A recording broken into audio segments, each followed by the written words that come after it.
దీనికి ఏం చెప్తారు అంటే ముందు కూడా మీరు గతంలో మీరు జనసేనలో ఉన్నప్పుడు దీనికి మద్యం కుంభకోణం గురించి మీరే వ్యతిరేకంగా మాట్లాడి ఇప్పుడు ఆ పార్టీలోకి వెళ్లారు కాబట్టి ఇప్పుడు యాంటీగా మాట్లాడుతున్నారన్న కమెంట్ వచ్చింది కాబట్టి దీనికి మీ సమాధానం ఏంటి?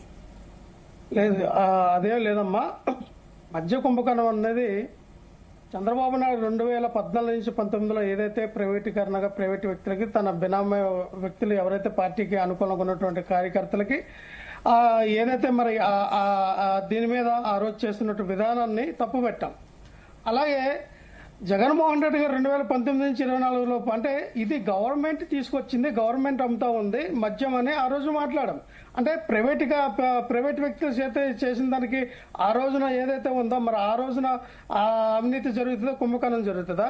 గవర్నమెంటే టేకప్ చేసి గవర్నమెంట్ అక్కడ ఎవరైతే ఆ షాప్ లో ఒక నలుగురు నుంచి 5 వ్యక్తుల్ని ఆ గవర్నమెంట్ నియమించి వాళ్ళకి జీతాలు ఇచ్చి టైం టు టైం ఉదయం 10 గంటలు తీస్తే రాత్రి 8-9 గంటలకు కట్టేటట్టుగా ఒక టైం తీసుకొచ్చారు. ఒక క్రమబద్ధీకరణ ఒక క్రమశిక్షణతో తీసుకెళ్లినటువంటి క్రమశిక్షణలో పెట్టాల్సిన గురువులతోనే మద్యం అమ్మించారు, అదే టీచర్లతోని ప్రభుత్వ టీచర్లతోనే మీరు మద్యం అమ్మించారని చెప్పేసి అన్నారు.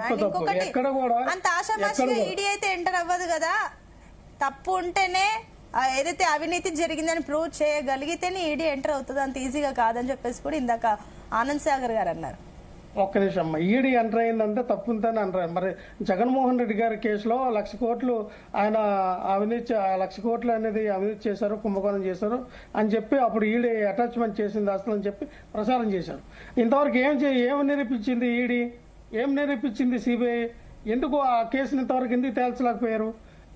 జగన్మోహన్ రెడ్డి గారు ఖచ్చితంగా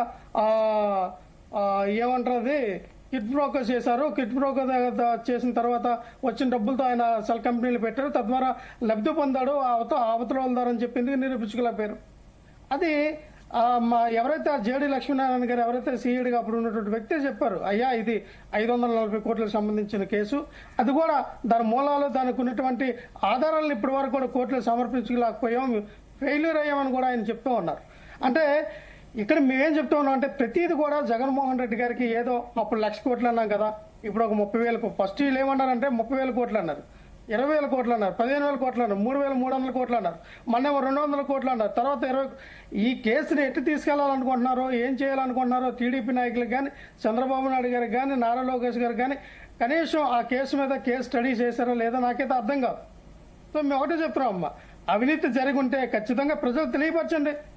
ఎస్ ఇగో ఇన్ని వేల కోట్ల రూపాయలు మద్య కుంభకోణంలో జరిగినాయి, ఇగో జగన్మోహన్ రెడ్డి గ్రామంలో కొత్త పాలసీ విధానం తీసుకొచ్చారు, ఇగో 2,000 కోట్ల అవినీతి జరిగిందని చెప్పి అందుకే అరెస్ట్ చేసామని చెప్పి ప్రజలు తెలియజేయండి. అంతేగాని ఫేక్ ప్రాపగండా అబద్దాలు ప్రచారం చేయడము, జగన్మోహన్ రెడ్డి గారి మీద ప్రతిరోజు ప్రతి క్షణం ఎప్పుడు టైం తెలితే అప్పుడు కూడా ఇటువంటి ఫేక్ ప్రచారాలు చేయడం అనేది పద్ధతి కాదు, మంచిది కాదు. ఎందుకు చెప్తున్నానంటే చంద్రబాబు నాయుడు గారు నాకు తెలిసి ఆయన చిన్నప్పటి నుంచి వాళ్ళ అమ్మగారు అన్నం పెట్టి పెంచారా అబద్దాలు పెట్టి పెంచారా నాకు తెలియదు, కానీ ఆయన పెద్ద అయిన కొలది అన్నాన్ని కూడా అబద్దాలుగా రుచించుకొని ఆయన లెగిస్తే అబద్ధం, పడుకుంటే అబద్ధం, ఏ పని చేసినా అబద్ధం అనే అబద్ధం లేకపోతే నేను వేసుకున్న బట్టలైనా ప్యాంటు షర్ట్ అయినా వేసుకుంటామేమో, కానీ అబద్ధం లేకపోతే ఇది పనిచేయదు అన్నట్టుగా ఆయన చంద్రబాబు నాయుడు గారి వ్యవహారం అయితే మంచిది కాదు. ఎందుకంటే 40 సంవత్సరాల రాజకీయ అనుభవం, భారతదేశంలో మోస్ట్ సీనియారిటీ గల నాయకుడు, రాజకీయ అనుభవం గల నాయకుడు. ఇటువంటి పసలైన రాజకీయాలు వెండిట పాలిటిక్స్ చేయడము ఆయన రాజకీయ వందతానికి కరెక్ట్ కాదని నేను భావిస్తాను. లూప్లైన్స్ ఉంటే అందులో ఏమైనా నిజంగా అవినీతి జరుగుంటే బయట పెట్టి ప్రజలు తెలియజేయండి. అంతేగాని జగన్మోహన్ రెడ్డి గారిని టార్గెట్ చేద్దాము, జగన్మోహన్ రెడ్డి గారి యొక్క నామస్వరం ప్రతిరోజు కూడా గాయత్రి మంత్రం లాగా పాడుదాము, పాట పాడదాము, ఉదయలాగానే ఆయన వాయిస్ పెట్టుకుని విందామన్న ఆలోచన విధానం ఏదో ఉందో ప్రజలు గమనిస్తూ ఉన్నారు. ఎవరు తప్పు చేశారో, ఎవరు అవినీతి చేశారో, స్కిల్ డెవలప్మెంట్ కేసులో ఎందుకు జైలుకి వెళ్లారో చంద్రబాబు నాయుడు గారు, అదే 6,500 కోట్లు మద్య కుంభకోణం దగ్గర ఎందుకు బెయిల్ తీసుకున్నారు, అదే అమరావతి రింగ్ రోడ్డు మీద ఎందుకు బెయిల్ తీసుకున్నారు, ఏపీ పైపుల్లో ఏదైతే 75 రూపాయలకి ఇవ్వాల్సింది వీళ్ళు 600కి 700కి ఎందుకు కట్టించుకొని 1,500 కూడా కట్టించుకొని ఎందుకు కూడా వీళ్ళు కనెక్షన్ ఇచ్చారు అని చెప్పి ప్రతిది కూడా దాని మీద కూడా ఈయన బెయిల్ మీద బయట ఉన్న వ్యక్తి రేపొద్దున అవి కూడా కేసులు నడుస్తున్నాయి.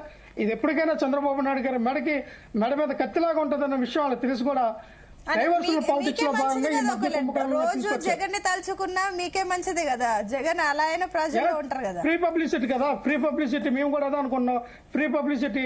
వైఎస్ఆర్ పార్టీ నామసారం, జగన్మోహన్ రెడ్డి గారి నామసారం, రూపాయికి వచ్చి